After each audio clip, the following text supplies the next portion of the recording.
অন্তর্বর্তী সরকারকে সংস্কার ইস্যুতে সময় ক্ষেপণ না করার আহ্বান বিএনপির স্থায়ী কমিটির সদস্য ডক্টর মঈন খানের। বলেন, নির্বাচন কমিশন গঠন সবচেয়ে বড় সংস্কার।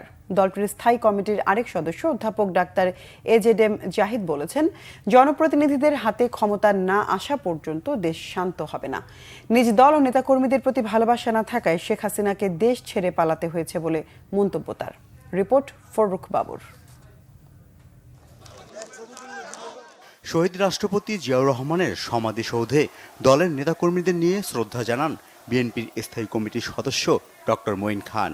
এ সময় তিনি সাংবাদিকদের বলেন, স্বৈরাচার থেকে গণতন্ত্রের পথে আসতে এই সরকারকে দ্রুত প্রয়োজনীয় সংস্কার করে ভোটাধিকার ফিরিয়ে দিতে হবে।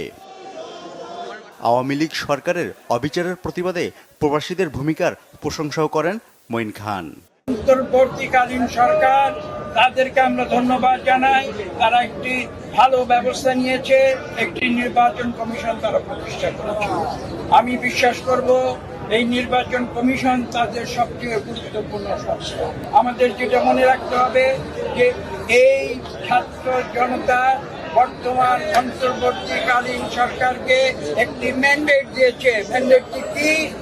স্বৈরাচার থেকে গণতন্ত্রে রূপান্তর করতে হবে। এটাই হচ্ছে এই সরকারের মূল এবং প্রধান ম্যান্ডেট।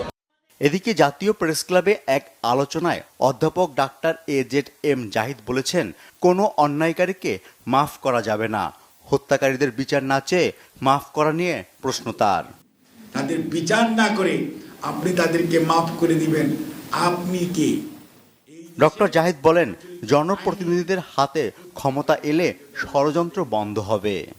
যত দ্রুততম সময়ের মধ্যে নির্বাচন সম্পর্কিত যে সমস্ত প্রতিষ্ঠানগুলো ধ্বংস করে দেওয়া হয়ে গেছে সেগুলো পুনর্গঠন করে এবং সেগুলো প্রয়োজনীয় সংস্কার করে যত দ্রুততার সঙ্গে আপনি জনগণের প্রতিনিধির হাতে ক্ষমতা ফেরত দেওয়ার ব্যবস্থা করবেন, তত দ্রুত বিশৃঙ্খলা দূর হবে, ষড়যন্ত্র দূর হবে, দেশ সামনের দিকে এগিয়ে যাবে।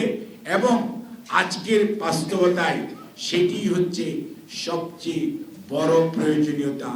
৭১ ও ৯০-কে মনে রাখলে ৫ আগস্ট যথাযথভাবে মূল্যায়ন হবে বলেও মন্তব্য করেন তিনি। ঐক্যবদ্ধ যদি না থাকা যায়। ফররুখ বাবু, বাংলা ভিশন, ঢাকা।